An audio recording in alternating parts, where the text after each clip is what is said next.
are bombarded with a whole bunch of information constantly. They're bombarded from, all these different types of famous people, and everyone's famous now because you put up a YouTube channel now. Mm-hmm. So you're getting a whole bunch of stuff that's not necessarily true because it's becoming a me type of society. And the reason why it became like a me type of society, if you look at the 20th century, the 19th century, you had this guy named, 19th century was Friedrich Nietzsche. God is dead. Yeah. If you notice, the 19th century, the 20th century was the bloodiest century ever. It actually had more killings than the past 19 centuries put together. So the 20th century was that crazy because you had Friedrich Nietzsche. So talking about morality and where it comes from, these are very intense topics. So during the talk and the conversation, just hold all questions to the end, and then we can answer whatever questions you want. It's just that, train of thought and all that stuff. So, yeah, no, I get ADHD. All right? So does anyone know what moral relativism is? Like, just people it's like, you just believe what comes, kind of like thing, like, it doesn't matter, like, it just, like, whatever you believe in, I believe in, type of, like, yeah. There's no absolute truth. No absolute truth, yes. So no absolute truth. Gotcha. So you have morality, which comes under the relativism. So I'm going to define morality. This is from the Oxford Dictionary. Principles concerning the distinction between right and wrong, or good and bad behavior. Very simple, right? Now, relativism. What is relativism? The most widely held moral view in our culture is called relativism. Relativism, it holds societies and or individuals decide what is right and wrong, and that those values vary from culture to culture or person to person. There are no objective universal moral truths, just conventions of behavior that are created by people for people that are subject to change. There are three different forms, and actually four different forms. I'm going to actually go over three different forms. So, moral relativism is saying that no matter what I feel, it's good. So, if I say, hey, it's okay to go slap someone because I just felt like it, it's okay, right? You can literally just go out and slap people, right? In a relative world, we can't say anything's wrong. That's the challenge with that. Someone can literally walk down the street and say, hey, they go rob a bank. You can't say it's wrong because there is no right and wrong.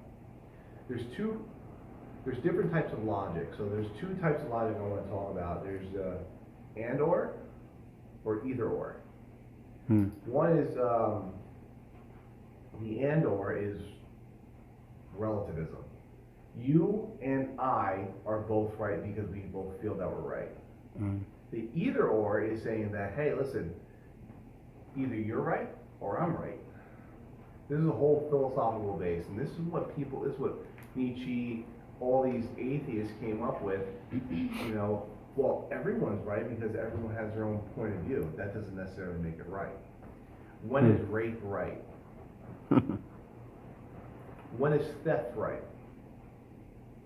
When is murder right? When is pedophilia right? I can keep going, right? We can keep going with all these different moral concepts. So this means, morality, so we're going to use subjective and objective rather than relative. Does that make sense? So subjective means it's either by the culture, the society, the person, and there's also religious subjectivism, which I'm going to talk about at the end. What are those four again? Say that again. Cultural. It's the society. I'm going to go over each one. Okay. The individual and religious subjectivism. That's an interesting one, isn't it? So before we get into that, I want to read a passage.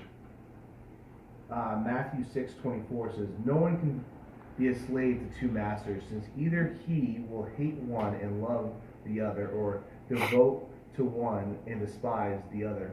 You cannot be slaves of God and of money. So I know he's talking about money here, but I want to talk about being our own masters. Mm-hmm. See, the biggest, do you know what the most popular religion in the United States is? I want to say Self.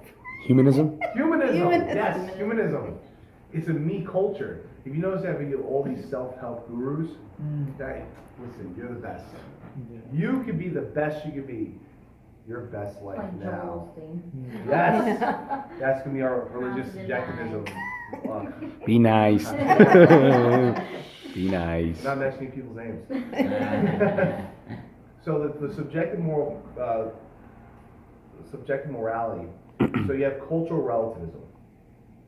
This is based on it observed by different cultures seem to have different values. Now, the difference between moral relativism and moral absolutes is that one calls their morals values, Mm-hmm. a moral absolute calls it law. Mm. Moses didn't come down from Mount Sinai with the 10 values, Mm. you know, the 10 commandments, which means law, Mm. right? The law, which was literally written on stone. Mm. So that is God's moral standpoint. Mm. So now we have God's moral standpoint.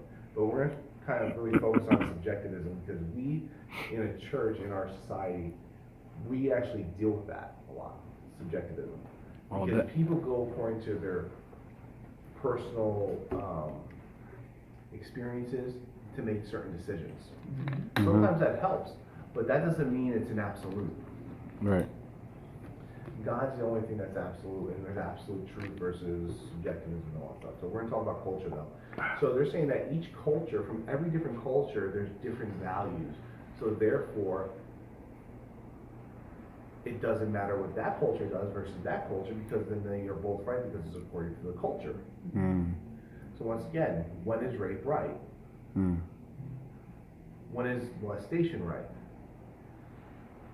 What about cannibalism?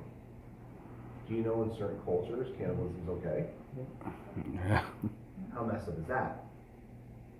Now let's go to different cultures in the United States. Mm. What about this culture? Bergen County Sucks. versus Bergen County versus Passaic County. Is it a different culture? Yeah.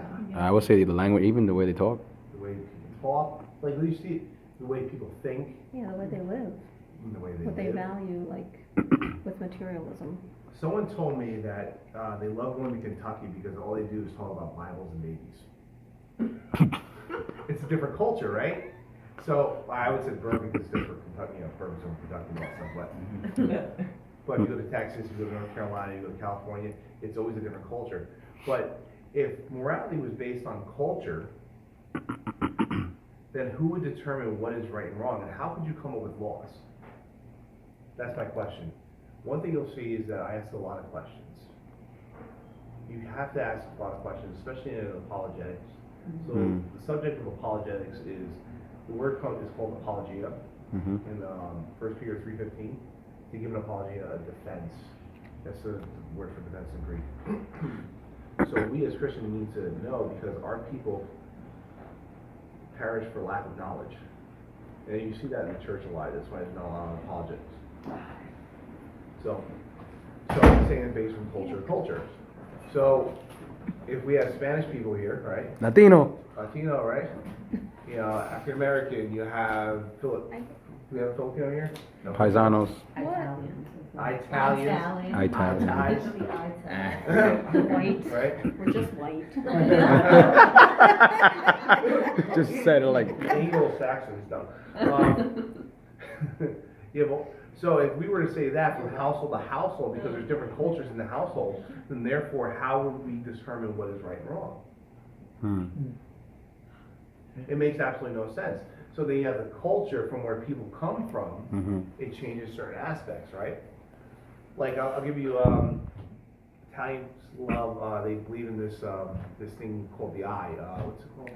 Oh. The evil eye, yeah. So they believe that if someone actually looks at you The wrong way. in the wrong way with an evil eye that give you bad luck. Yes, So that's why you see the horn, the Italian horn. Yeah. That's true. the red horn. Malocchio, it's called. Yes. Malocchio. Oh. You know, it's the eye. Yeah.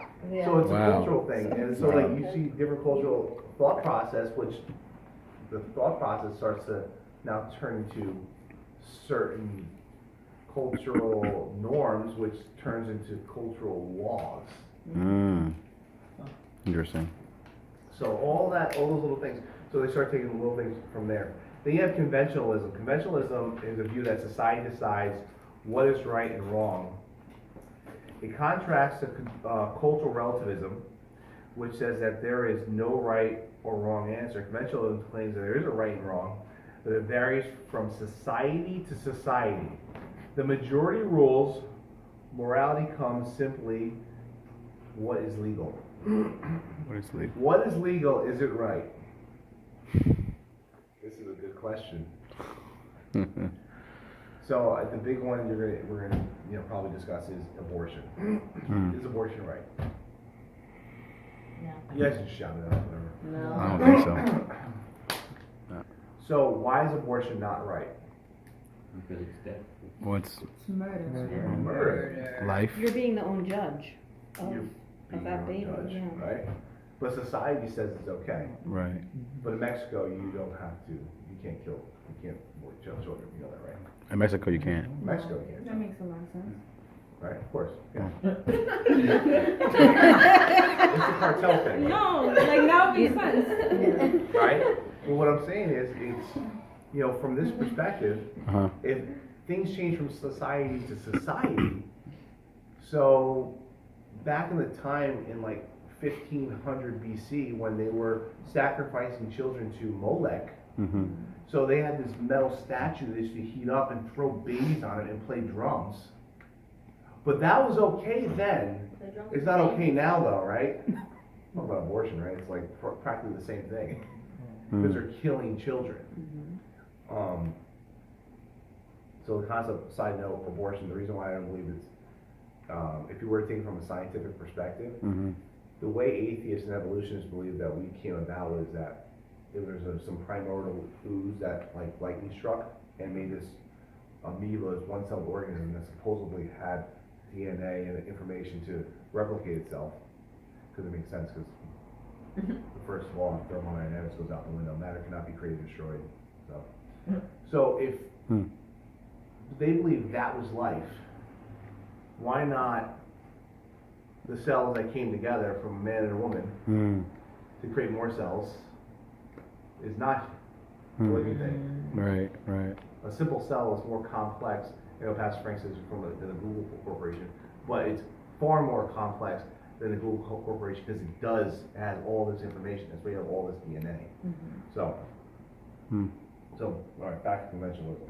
So it varies from society to society. So if it varies from society to society, then was slavery ever right? Someone could be like, somebody's view could say, as a business, it was a business, and their view of like human life wasn't, that high. So they feel like, okay, well, because of the color of that skin, I can sell that to this person, and make some profit out of it or They whatever. still made their own judgment on what race was lesser to then have that business. Yeah. Yeah. It was their own judgment, And then they had these certain concepts that supposedly were okay at the time and legal. But does that make it right? Right and legal are two different things. Because if laws change according to society's standards, does that make, slavery okay? No, it doesn't. Abortion's not okay. The treatment of women in certain societies because there is Sharia law. Let's talk about Sharia law.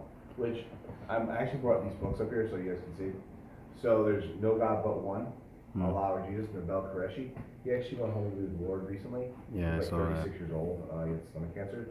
But he was a Muslim who became a Christian. Yeah. in college because his roommate was, or a friend of his was a Christian, and they were used to debate back and forth. Yeah. Yeah. So and the Christian knew his stuff, so helped lead him to Christ. So No God But One, and then there's one called Jesus Among Other Gods by Ravi Zacharias. Yeah. I have a ton of books, so if you guys have any questions about books, plenty of them. Say which one's good. Okay.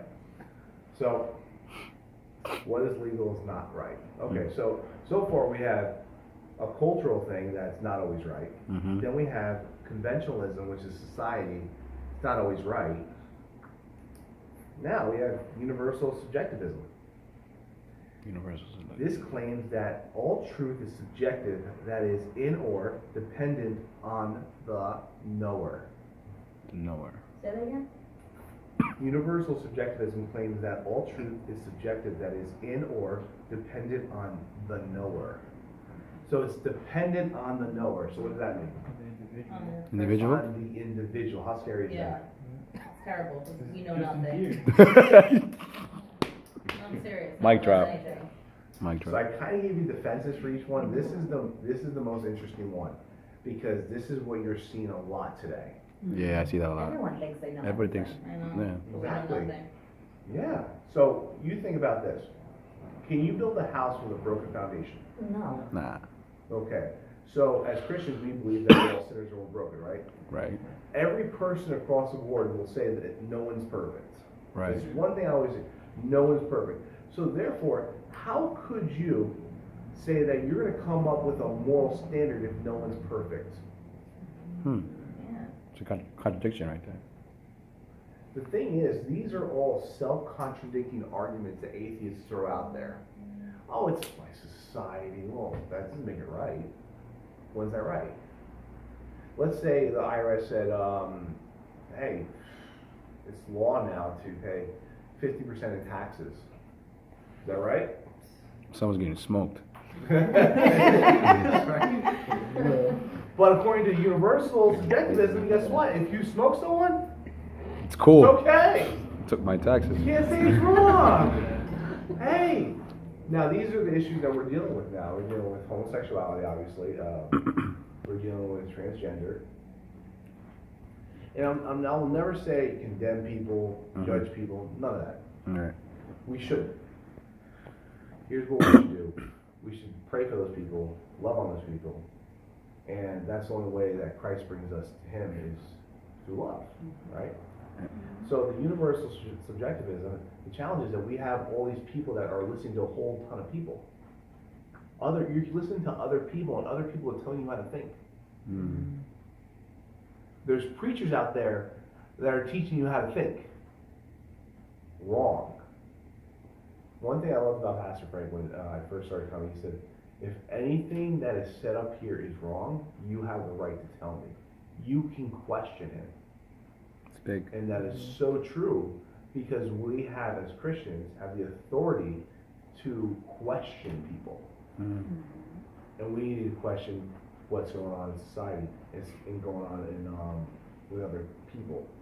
So our generation, you're going to hear like a lot of guys from like these self-help guys who people believe that their own wealth, health is a mindset. And then it becomes everything in their life. As it becomes everything in their life, the one thing that holds society together is broken. Let's talk about the family. Husband, wife, children, right?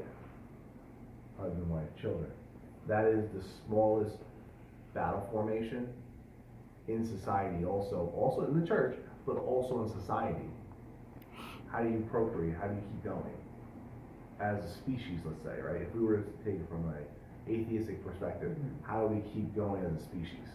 Mm. Now I get now they can like clone things and try to make babies and all this other craziness. Mm-hmm. But before all the technology, how do we keep going? Right. Right? So because we think that things are okay, or we think that we're bettering things, doesn't make it right. Do you know that Hitler tried to make a better race? He was killing Jews. Was that right? But listen, he wanted to help the world. by killing people? Yes, let's eradicate an entire race of people.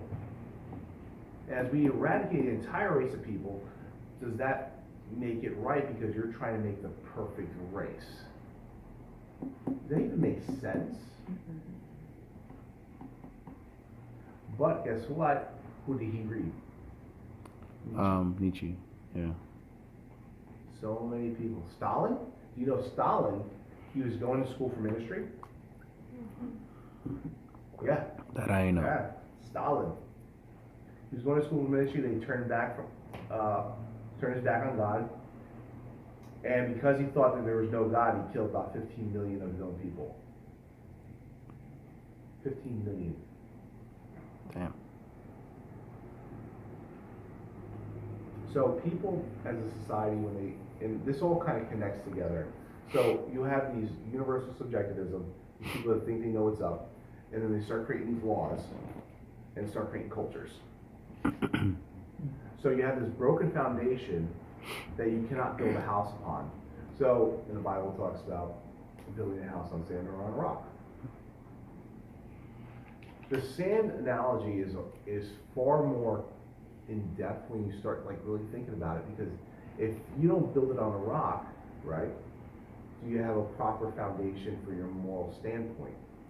Now your moral framework is compromised because we live in a fallen world and we're fallen people. We're sinners, because we've all told the lie before, right? We all deserve what? Death. Death. That's the craziest thing, and people are like, well, why do we deserve death? Well, it says all sins deserve, it's a death sentence.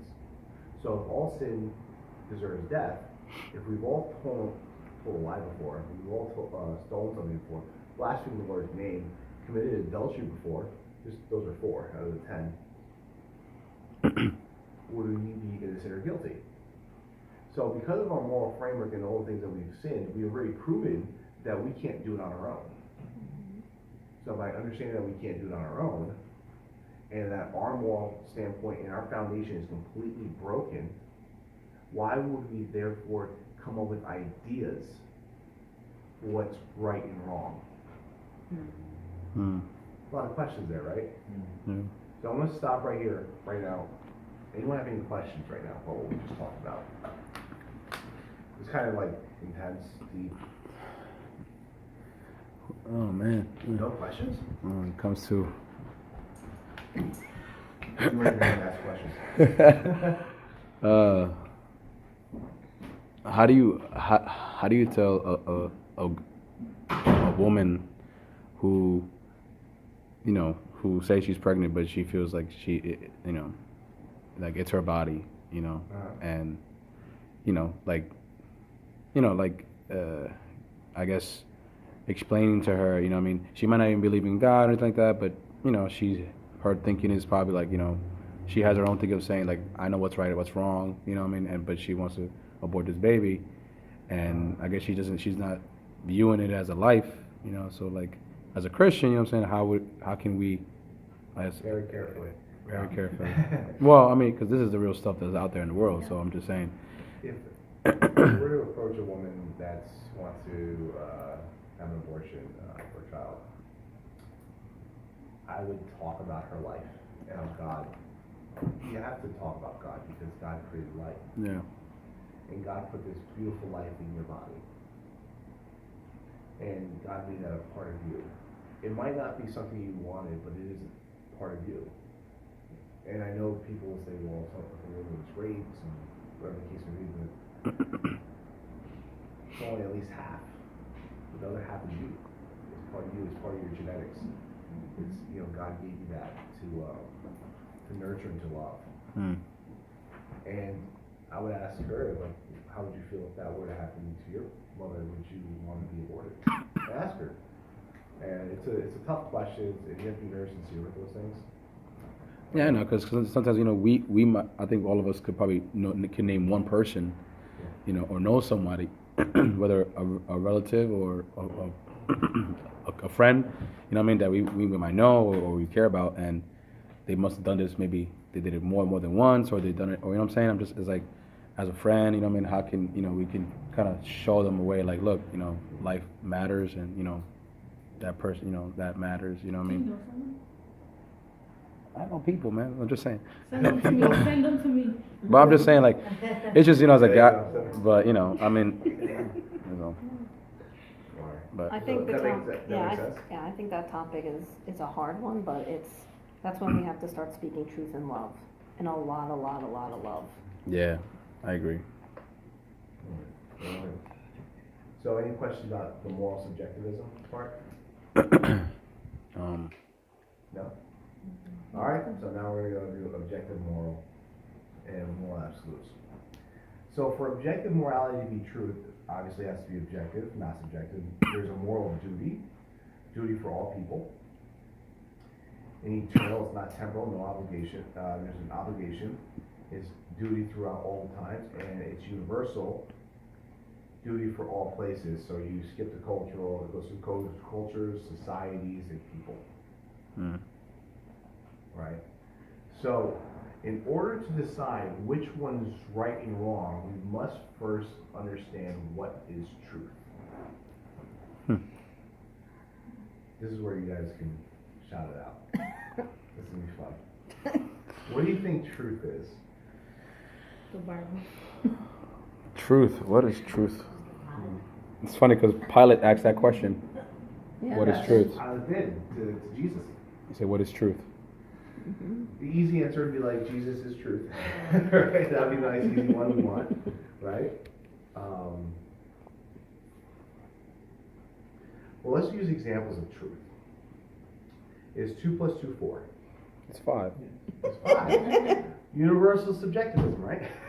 I'm just saying that somebody would say is you know, The sky would is disagree. blue, Yeah. right? The way we decide what truth is, we have to understand that there is something, there's a foundation that we are relative to. Yeah. Okay? So how do you know you're moving in a car? Because Joe's driving. No, you see things passing you. You see things that a tree that's staying there, it's a permanent fixture. You see it, you feel it, because you know that you were at a point and you changed level. How do you know you lost weight? Your pants See, don't you fit. Your pants don't fit. You lost weight. Yeah, your pants don't fit. They're too big. Your pants don't fit. They're too So, big, they're too big. there was a standard, there was a foundation that we had to go off of. But, and when you're driving, you have a standard to go off of, like, all right, there's this thing that's standing there. I know the tree's right there, so I'm gonna keep driving past it. So now I know I'm moving. The faster it goes, the faster I know I'm going, right? Okay. So that's the same thing with truth. To understand what truth is, we must understand where it comes from and who is truth. Mm. Jesus said, I am the way, the truth, and the life. Yep. No one comes to the Father except through me. He didn't say, I am a way, a truth, or a life. He said, the truth. So which implies that there is some type of absolute truth. Right. The challenge with subjectivism, there's no absolute truth because it's constantly changing. Mm. Because God is unchanging, which makes it absolute. Mm. So I know absolutely that there's gravity. That's an absolute thing. We know that what goes up must come down. Another absolute would be matter cannot be created or destroyed. Mm. Right? So Except evolutionists, for the Big Bang, except for the Big Bang, right? because that's the only exception to the rule. Yeah, kind of no. Well, that's what they say. That's what What they do they say, say? yes. No, it's true. Like, there was a whole ball of matter that was really hot and it spun up and it went.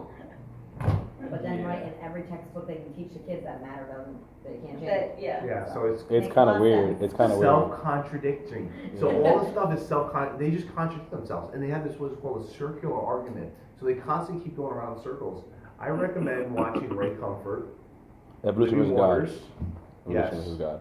Yes, Definitely worth watching. Evolution versus God, and he, It's like 30 minutes. yeah, he messes with It's atheists. amazing. Yeah, you'll like It's so amazing. I was like laughing. No, but it's real. It's just I know, 'cause it's they're real like, people. Oh, yeah. But they don't have Especially when he They interviews have- like science Like, students and Yeah. stuff like that. Oh, Like with the finches? serious. Yeah. Yeah. Yeah. No, it's So this is like, no, show just me a species that We turns just into need another evolve, species, and they're yeah. like, well, this finch turned into this finch, and it's like, still a finch. Still a bird. It's great for apologetics. No, it's great for comfort, apologetics, yeah. And I love it, I love this subject. This is the subject that got me thinking about theology. Mm. Apologetics and theology are like intermingled.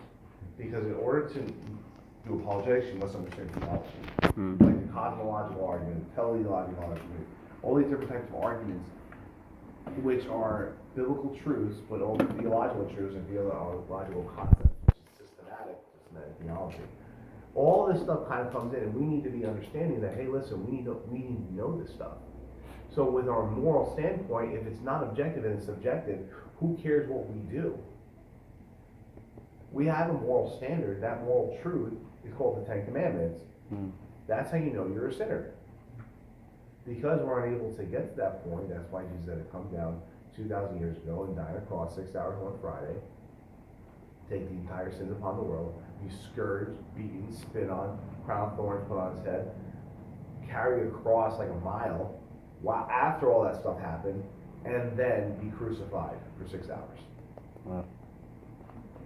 All that had to happen, but then he took the entire wrath of God upon him.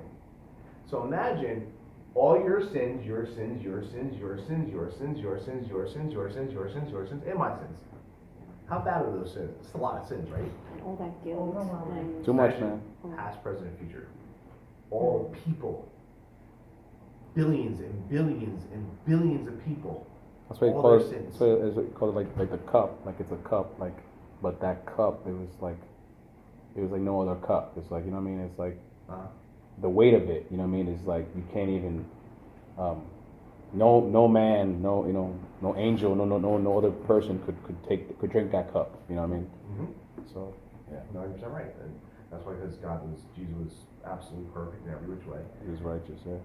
So the absolute moral standpoint, if we're not understanding that it's absolute and it's objective, it's outside of us. Subjective means it's in us, like we choose. Objection means it's outside of us. Like there's certain laws that are objective. If you commit murder, guess what? You go to jail. Or death penalty, whatever the case may be. But it's throughout whatever state you're in, right? Or federal, or country you're in, depending on what it is. Those moral laws, once again, they're moral laws, not moral values. Moral values means that we don't have to adhere to anything. We're not accountable to anyone. But if it's a moral law, we're accountable to something.